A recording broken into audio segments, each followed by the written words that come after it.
Welcome to Surrender School.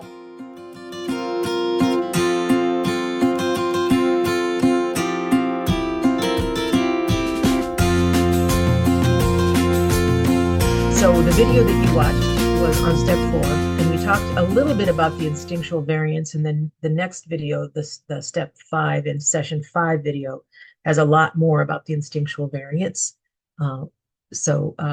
Anyway, hopefully everybody had a chance to watch that video in the 2 weeks that we were off. That would be great. All right, once again, let's talk about, do this. So this class is intended to be a personal journey. It is not intended to teach you the Enneagram, although it's a side benefit that you're learning quite a bit about it. But its goal is to really help you recognize the wonderful person that you are, so that you can return to your true self, because most of us live in our false self without even knowing it, and we can return to our true self where the God of your understanding resides, or at least touches you. And the way that we do that is we recognize the unseen forces that drive our behaviors. Those are the passions in our program. It's called defects, and the fixations, which are the stories we tell ourselves. And we catch ourselves in the act, the acts that ego causes us to act out in. And then we gently remind ourselves to return to our true shining self. And I think when I covered step 10, the last time we went through step 10, it's like I see myself, I catch myself in the act of doing something that I really would rather not do, that my ego is causing me to do. Then I make amends if I need that, and then I do better next time. And I have really almost completely removed recriminations from my life, because I'm human and I make mistakes. And you know what? That's what happens when you're human. So it's the kindest I've ever been to myself in my entire life. And it is such a blessing to live that way, I have to say. Okay. All right. So some things to keep in mind. I'm not an expert on anything. Recovery is a process, not an event. Self-contempt stops spiritual growth. So if you're still living in self-contempt, it's really hard to grow spiritually if you hate yourself. I don't know why. I guess maybe that's the way we're made, but at least that worked that way for me. Let's see what else. I focus on 8 examples because I know the 8. Everything else is an observation. I observe it and go, oh, okay, I see that's what a 2 looks like, or that's what a 3 looks like. But I experience myself the 8 stuff. So, okay.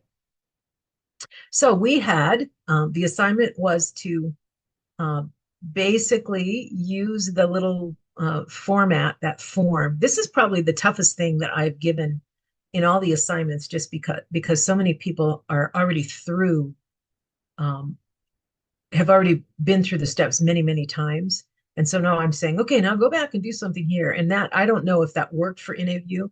So I'm going to come back here. Some of the bonus material is, okay, so now how do you use something like this if I've already been through the steps, and I might take someone else through the steps this way, but how do I use this kind of thing in my work when I'm, whatever I'm doing, like in my step 10, 11, and 12 and so forth. Okay, so I'm going to stop sharing and have people share on anything that you feel like you learned in the video, or anything you learned from using the sheets, those the inventory sheets that's there. So this sample that I have here is the 9, and off on the right. So out on the website under this session, so for session 4, you will see a type. So each of the types has a sheet like this. If you haven't seen it, go ahead and grab it, because you'll want it. And once again, you will want it when you're working with other people. But I want to talk for a minute about when it's your own, what you do here. And I'm the bonus material this afternoon is going to kind of tie to this, but I want to say it because I think it's super important. Since usually we don't go back, unless like Melissa, you're doing a different program, so you go back and work it, right? But usually we don't go back and do a full inventory, because a lot of the times we've dealt with these things already. The cool part about this is it really helps you, just like Joy talked about. This is what helps you catch yourself in the act. You can see and go, oh, okay, I see that I do that, right? I might in the past have been able to say this was selfish of me, or this was dishonest of me, or whatever, but this is very specific. So for the 9, right, it says ruminating or procrastinating, being stubborn or apathetic, being disengaged from the world, because that is the defense of the ego structure sometimes for the nine. And so there's three of those for each of the different types. So if you have typed yourself correctly, at least one of those you're going to catch yourself in the act of, because all of this and spiritual growth doesn't happen like fast. And I was just reading from that wisdom of the Enneagram, and it's like, we all wish it was linear. We all wish that we could just learn it and we know it, but it's more like spiraling. And what happens is we revisit the same shit again, but this time I'm better at it. I'm better at doing it right, right? And so that's the way our life goes. So it isn't this, I'm here, I learn it, and then I remember it. And we've all experienced that. The key here is we learn to not be disappointed in that, because that's the way the life works. That is reality. And reality doesn't give a shit what we think about it. It is the way it works, right? I wish I could be in bliss every minute of my life. It doesn't work that way, ever. It doesn't for anyone, right? So, but we expect it to somehow. So the idea here of this, when you have already worked your program and what you're doing is living in 10, 11, and 12, I want you to take a look at this, because this helps you see, this helps you catch yourself in the act. This helps you see, wait a minute, I was like that. Oh, that's what this is. And that's really all we're asking for this, right? Is from this exercise, the people that I've worked with when Joy and Cynthia and I were working on this together, to put this together, that's what we were looking for is, okay, in our own life, do we see any of this? And usually right away, not necessarily, but over time, yes, because now you're looking for it. You do see it. Okay, so I'm going to stop sharing again, come back here with that idea in mind. Does anybody have anything that they want to share on that? That this is what you're looking for to catch yourself in the act. Anybody want to share on that? And we're going to move on. I'm going to move on to made a searching and fearless moral inventory of ourselves. We're going to talk about what makes this difficult for this type. And this one we are going to share on, because I really want to know, are these true for you? This is where the vast majority of my learning comes, because once again, as an 8, I know what it feels like to be an 8. I don't know what it feels like to be the other types. So I'm learning from my 9s. I love my 9s because my 9s share what's really going on in them. And I have a niece that's a 9, and as I learn from the 9s, I treat my niece more appropriately as a 9. There's so much more compassion for her. So this is what I want. This is where I learn, and hopefully you do too. Okay, so I'm going to go over each of those, and then we're going to stop. Then I'm going to stop sharing, and we're going to share. You guys are going to share. So for the 1, what I put was sometimes they will delay doing the 4-step because they want the perfect style of inventory. These are the ones very often that are looking for just the right journal or just the right spreadsheet or whatever. They look to have the perfect style in order to do their inventory. For the 2s, it's really hard for 2s early in program to even own their selfishness, because they're so used to being giving, and they don't realize that there's a hook on that giving at all. I mean, they just don't. They don't realize that at all. For the 3, they're afraid of feelings, so they sugarcoat their memories, which means since they don't remember the things that right, or it's almost like they deny that they ever had a bad feeling about whatever, or that they resent someone or whatever. So very often their 4-step is very cursory or very not very shallow. They don't go deep into that at all. The 4s on the opposite end of this, or they sometimes will early in program relish their suffering, and they get stuck in columns 1 and 2.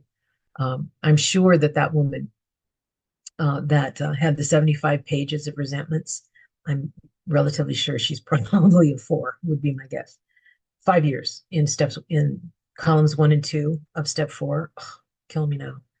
Okay, the 5, they're great observers of others, but not always very great observers of themselves, because they almost don't even see themselves as with an identity, right? They're busy. And it's not like they don't disappear really, but they're so accustomed to being observers instead of being observed. They don't like to be observed. Okay, so for the 6, they're very afraid. It's a complex fear. And I think the 6s are interesting because all 3 of the subtypes within the 6 are very, very different from one another. So that's the most confusing to me. So I can't wait until I'm in a class with Michael Naylor to learn that. Okay, for the 7s, the past is the past. Let's focus on the future. The past is the past. And I'm really interested, Cheryl H., in finding out when you when you first did your inventories, was it difficult for you to come up? And I think there may be other sevens here, and I'd love to hear this, but okay. For the eights, at least I found this to be true. I'm really good at quick decisions, and they're usually pretty good decisions, but on the inventory, I don't want to rehash this over and over and over again. I just want to go through it once and be done with it. And that isn't the way the world works, but that is the way the eight wants it to be.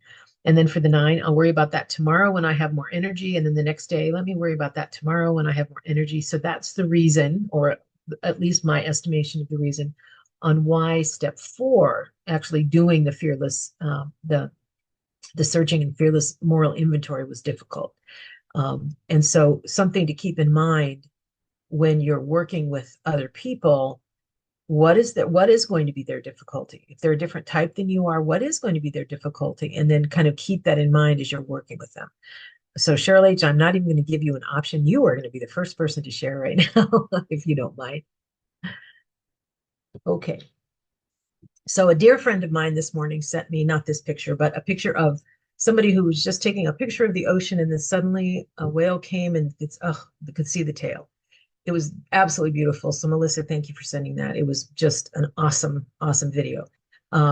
Here's what's interesting. Before we had video, someone would see that, and then they turn to the person next to him and say, "Did I see that?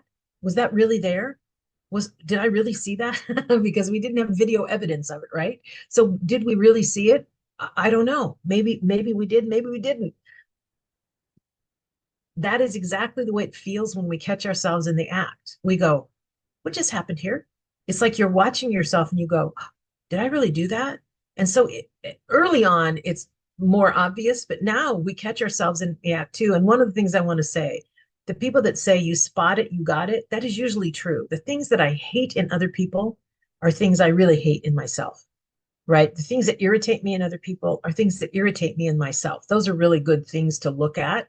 But I think just in general, as you catch yourself in the act, and once again, you see it, if you own amends, you apologize, and then you do better next time. That's it. That's the process. That is the living in freedom process. It's never going to be perfect. We're never not going to make mistakes. We always will, right? We owe amends if we have harmed anybody in some way. We hurt their feelings. We basically got in their, whatever it is. Mine is getting their face, obviously, but we did whatever. Do we owe amends, right? Usually it's good to ask someone else, do I owe an amends for that, right? That's why you have a sponsor and friends and program and so forth. And then you just do better next time. No recrimination, because that kind of guilt and recrimination serves no purpose whatsoever. Slows everything down. Okay. So what I'm going to talk about now is I'm going to pull a bunch of stuff together. And this is to confirm one more time, are you typed correctly? That's the first. And then the second is, even though I talk about not typing other people, inevitably we will type other people. And just because as you learn, you go, oh, that's that person. That's why they're acting like that, right? Husbands, children, so forth, friends. So I'm going to show this to you because this really, I took a class one time and I'll see exactly what she said. What she said in the class is when we overlay the energy in a group, their problem-solving style, and their dominant center, we can type people. That's when we can do that. Now they have to type themselves to be official, but if you're using that information to be more compassionate with people, then that's good. That's good stuff. So I'm going to cover very quickly all this stuff. So what I'm going to cover first of all, we've got the types and the dominant center, right? So for each of these, the one is the gut type. The 2, 3, 4 are feeling center, right? That means, and so heart center, right? The 5, 6, and 7 are thinking or head center. The 8, 9, and 1 are gut center. So, or body center. Okay. And we kind of all know that just inevitably. I mean, we know that just from working with that. So if you believe yourself to be a 3, you are in the feeling center, right? You are and once again, the feeling center, 2, 3, 4, the base emotion is shame. 5, 6, 7, the base emotion is fear. 8, 9, and 1, the base emotion is anger. The first in the triad is expressed. The second in the triad, it basically doesn't believe that they even have that. And then the third one in that triad represses it and usually uses it against themselves. Okay. I know lots of information so far, but hang with me. You can pick your own or somebody you think is another type as we go through this. All right, now the next thing is it's called Hornevian, and this is the energy in a group. Sometimes it's called social style. All right, let's start. The first is assertives. So the 3, 7, and 8 are the assertives, and they demand, they expand their ego, hard to process their feelings, but when they are in a group, they basically they come across as assertive, and there's a demand. So the 3 says, look at me and affirm my value. The 7 says, here I am. Things will get lively now. Let's party. And the 8 says, here I am, deal with me. Okay. All right. So those are the assertives. Take notes if you need to, and then we're going to discuss this. All right. The next one are the compliance, and they're compliant with their own superego. It doesn't mean that they comply with what other people, but they're compliant with their own superego. And sometimes the compliance are called betters, right? So the 1 believes that they're better. If I was in charge, things would not be this messy. Okay. The 2 is better. These poor people, they really need my help. I'm going to help them. Okay. And then the 6 is better, that's not a personal better. It's like where I live is better than them. My football team is better than theirs, right? It's like a better thing there. Those are the compliance, and that is their social energy, if you will. And then the third one is the withdrawn. So the 4s withdraw into an idealized fantasy self. So this is the self that withdrawal says, and Melissa, what you had said earlier, right? This idea that I shouldn't still have these problems. I shouldn't still feel this way, right? That is the idealized fantasy self. The thinking, the 5 is a withdrawn, and they're cerebral, and they kind of go into their inner tinker toy. So but it's very cerebral. So they're thinking. And then the 9 basically pulls back into the safe, free inner sanctum, which is they're basically, pulling back, and then they're protecting themselves, and they're kind of in their inner sanctum. And that's usually head, because it's almost always that. All right. And then the last part that I want to cover, I got to go back there. All right. So the last part is the harmonic group, which is called problem solving, right?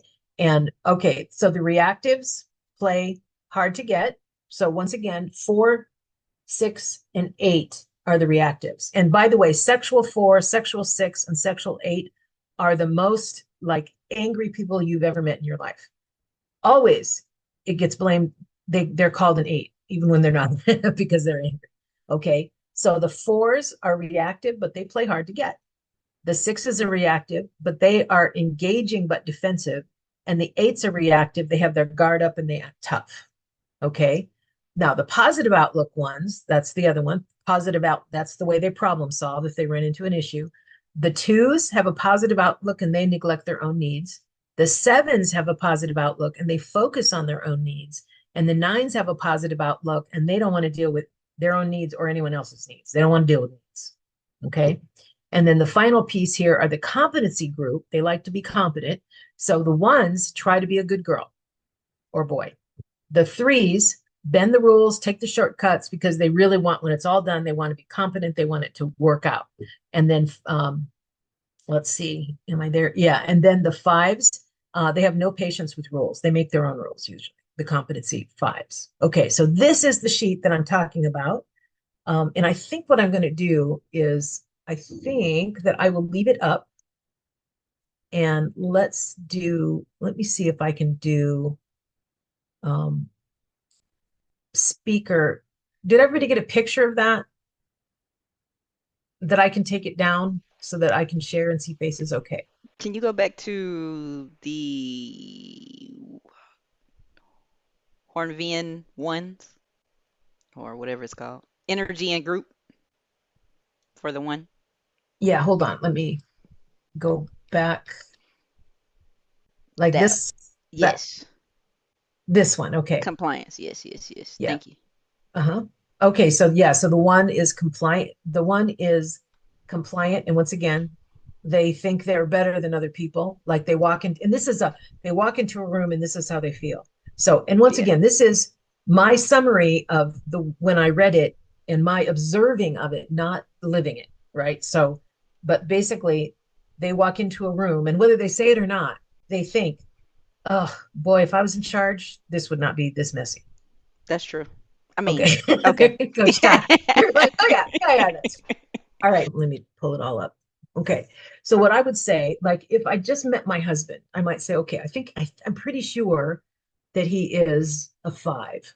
So is he inside his own head? Is he a thinking center? Yeah, for sure. It's very cerebral. Okay. When he withdraws, he absolutely, one of the things they talk about when you read more deeply into that, they say that the only time they feel comfortable in a group is if like they're the one walking around taking pictures of people, or they're the ones that they say, hey, do you mind videotaping some of this? Completely comfortable doing that because they love to observe. So I know that, yeah, absolutely. And then he has no patience with rules at all, although he reads manuals completely from front to back. And I mean, he's always teasing me, I never read a manual. I'm like, let's try to do this without a manual. He always uses that. Okay. Same thing with the 2, right? So even though the 2s are kind and generous, there's this feeling that they need my help. They're not enough to handle this. I need to handle this. These poor people, they need my help, right? And then they usually 2s. So if you know somebody who is a feeling center, right? They are always helping people like overboard, right? And they neglect their own needs, probably a 2. Does that make sense what I'm saying? Is this so that's how I would use this. Okay. And the same thing with an 8, right? Here I am, deal with me for sure. And guard up tough. Usually people can see the soft underbelly of the 8s, or at least sometimes can, depending on how I suppose what level you're sitting at, but that's certainly kind of the way it goes. So, all right. Who wants to share or talk about this or ask questions on this? I think this is amazing because this really will help you. And once again, you type other people, not so that you can say you're a 2. You do that so that you can feel compassion for them, right? And so this is the first time I've talked about typing other people, because we're not supposed to type other people; they're supposed to type themselves. But oh, if you can see this and go, oh, okay, I see that's why they act that way, and I can be more forgiving to them, more compassionate to them. That's what we're trying to do. So for the 3, 7, and 9, they're called the assertives. This is Hornevian, right? They're the Right. assertives. For the next group, which is the compliance, Uh, and they're compliant to their superego. It doesn't mean that they obey everybody else. It just means yeah. that they listen to their Right. that sometimes ego, right? And that is right. And some people will call this the better group because they believe themselves to be better. The ones believe that they're better, like, wow, if I was in charge, this room would not be this big of a mess. All right. Or if I was in charge, I would let the person who read the best read out loud all the time. If I were in charge like that, that's what the 1 does. The 2 is they come in with, oh my God, these people, they're suffering so much, I could help them. This person doesn't know PowerPoint at all. I could step in and do that for them, right? I can drive these people to the airport at 4 o'clock in the morning, right? That's the 2. And then the 6, they don't believe themselves to be better. They believe their circumstances to be better. So, oh wow, I would much rather live in LA where it's warm than up in New York City. That's where they're the better. That's where they have that better. Did that make sense? Mhm. And then the third one is the withdrawns. And once again, the 4s withdraw into an idealized fantasy self. The 5s withdraw into their own minds, basically. And then the 9s withdraw into this kind of safe, free inner sanctum. They kind of, and we've talked many times about this, they kind of check out.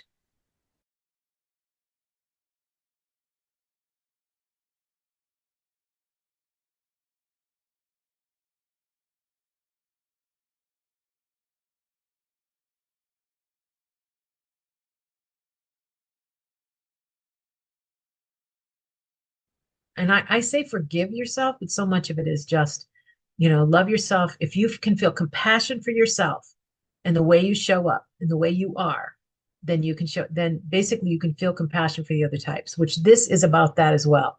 Because I do think that this thing that we showed today, if you can look at that and be able at least to guess a type, you can say that's the way they're wired. This is the way they're wired, and they're going to act like that because of their ego structure. And by the way, don't say it to them. That's probably the biggest caveat. I can remember when I was learning all this, I learned so much that people act like they're doing this out of fear. Bill W talks about that thread of fear that it basically is the thread through everything. And I can remember I was like, oh, they're afraid. And I said to the person, oh, you're afraid. And they said, no, I'm not. It's like, okay, you don't say it to people. It just allows you to be compassionate to them. So I think it's all good.